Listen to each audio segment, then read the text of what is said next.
ہاں اپنے آپ کو گویا سولڈ آؤٹ کر دیا، غلام بننے کے لیے تیار ہو گئے، مگر آقا دو جہاں کے قدموں تک پہنچنا تھا، کسی طرح مدینے کی بستی میں پہنچنا تھا، آخری نبی کے بارگاہ میں حاضر ہونا تھا۔ سبحان اللہ، آج وہ عشق بھری داستان آپ کو سنانی ہے۔ ماجرا کچھ یوں تھا کہ وہ شخصیت خود کہتی ہیں کہ اچانک میرے دل میں خیال آیا، حالانکہ وہ کسی اور دین پر عمل کرتے تھے، مگر اچانک خیال آیا کہ سب سے افضل دین کون سا ہے، زمین و آسمان بنانے والی کون سی ذات ہے، اس تمام چیزوں کا خالق اور مالک کون ہے۔ وہ کہتے ہیں کہ میں اس زمانے میں ایک راہب تھے، میں تلاش کر کے ان کے پاس پہنچا اور ان سے کہا کہ ذرا یہ تو بتائیے اس پوری دنیا میں سب سے افضل دین کون سا ہے۔ تو وہ راہب کو کہتے ہیں کہ تجھے یہ اچانک بات کہاں سے سوجھ گئی؟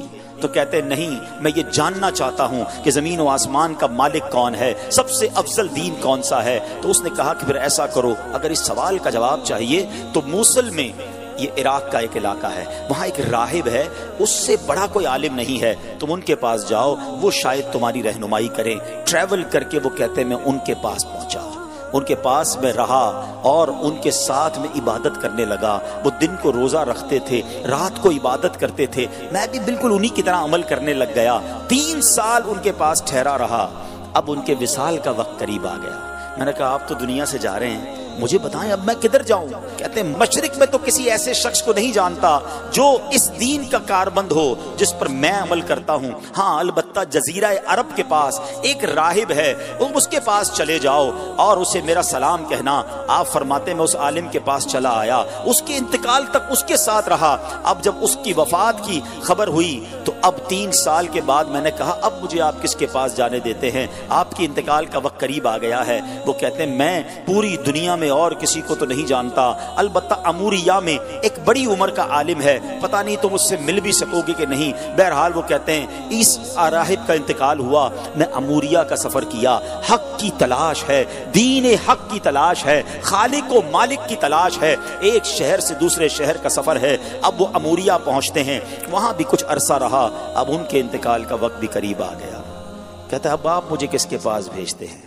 وہ کہتے ہیں اب دنیا میں میرے علم کے مطابق کوئی ایسا عالم نہیں جو حق پر ہو، البتہ ایک زمانہ قریب آتا جا رہا ہے جب حضرت ابراہیم علیہ السلام کی آل میں ایک شخص پیدا ہوگا، کئی 100 سال باقی ہیں، تم اس کو نہیں پا سکو گے، لیکن دیکھو اس کے علاوہ کسی اور کے پاس مت جانا، اگر تم وہ زمانہ پالو تو پھر تم ان کو ضرور ان کا ساتھ دینا، وہ حق پر ہوں گے۔ اور سنو اس شخصیت کی نشانی یہ ہے، انہی کی قوم کے لوگ انہیں ساحر کہیں گے، معاذ اللہ جادوگر کہیں گے، مجنون کہیں گے، کاہن کہیں گے۔ اور دیکھو ان کی ایک نشانی اور ہے، ہدیہ دو گے نا تو تناول کر لیں گے، صدقہ دو گے تو وہ اس میں سے کچھ نہیں کھائیں گے۔ اور سنو ان کے دونوں کاندھوں کے درمیان، دونوں شانوں کے درمیان مہر نبوت بھی جگمگا رہی ہوگی۔ میرے آقا کی بھی کیا شان ہے، ابھی دنیا میں ظاہری آئے نہیں ہے، زمانہ پہلے ہی دیوانہ ہے۔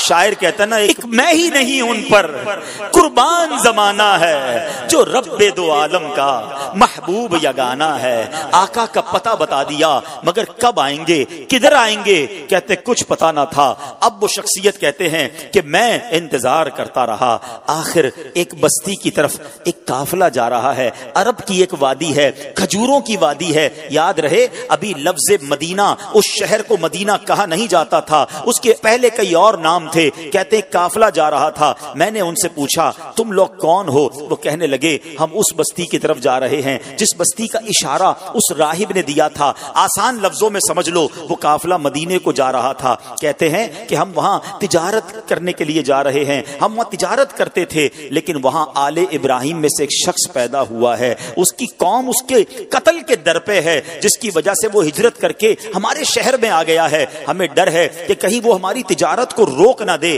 اب سنو مدینے پر اس کو کنٹرول حاصل ہو گیا ہے، معاذ اللہ وہ قافلے والے نبی پاک علیہ السلام کے خلاف باتیں کر رہے تھے، مگر اس عاشق رسول کے دل کی دھڑکن تیز ہونے لگ گئی، ارے یہ تو وہی نشانی ہے، مدینے میں آل ابراہیم سے ایک شخص آ گیا ہے، قوم جو ہے اس کے خلاف ہے۔ کہ اچھا یہ تو بتاؤ یہ ان کی قوم ان کے بارے میں کیا کہتی ہے؟ وہ تاجر کہتے ہیں ان کی قوم انہیں کاہن کہتی ہے، ساحر کہتی ہے، مجنون کہتی ہے۔ اللہ اکبر، اب یہ دیوانہ سمجھ گیا میری منزل مدینے میں ہے، یہ قافلہ جدھر جا رہا ہے مجھے ادھر ہی پہنچنا ہے۔ کہتے ہیں ان تاجروں کو ایسا کرو مجھے ساتھ لے جاؤ۔ کہتے پیسے ہیں تمہارے پاس؟ کہتے کوئی پیسہ نہیں۔ ارے بغیر پیسے کے سفر کیسے ہوگا؟ کوئی تو عوض دے دو، کوئی تو مال دے دو۔ کہتے میرے پاس کچھ نہیں مگر عرصہ ہو گیا ہے اس شخصیت کے انتظار میں، زندگی بیت گئی ہے، مجھے کسی طرح مدینے پہنچا دو، مجھے کسی طرح ان کے پاس پہنچا دو۔ کہا اچھا اتنی تڑپ ہے چلو ہمارے سردار کے پاس۔ قافلے کے سردار کے پاس لایا گیا۔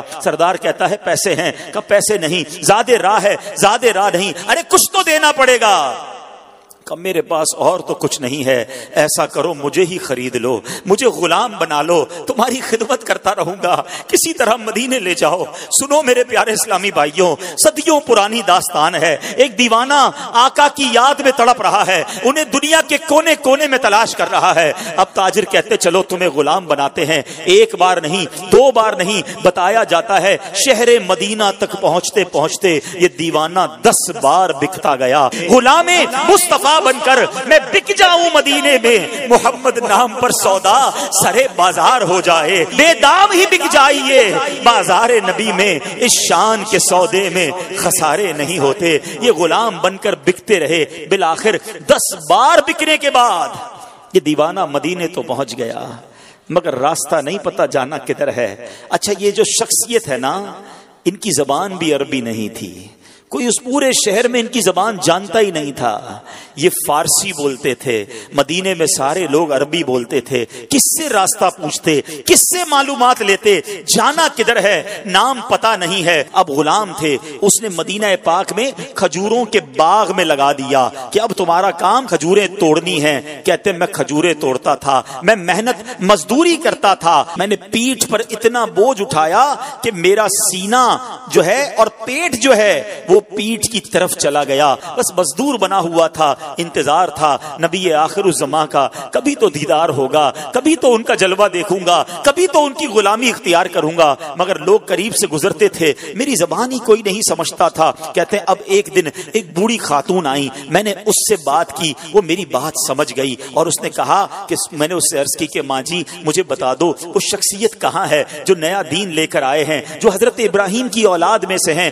جو اللہ وحدہ لا شریک کی طرف بلاتے ہیں، مجھے ان کا پتہ بتا دو۔ اب وہ کہتی ہیں کہ صبح سویرے نماز فجر کے بعد دن کے ابتدائی حصے میں وہ قریب سے گزریں گے۔ اللہ اکبر، اس دیوانے کی رات کیسے بسر ہوئی ہوگی، وہ رات کیسے گزری ہوگی، ساری رات دل کی دھڑکن تیز چلتی رہی کہ اب نبی پاک علیہ الصلوۃ والسلام کا دیدار ہوگا۔ شب ہجر کی سختیاں کوئی اس سے جا کر پوچھے، تیری راہ تکتے تکتے جسے صبح ہو گئی ہے۔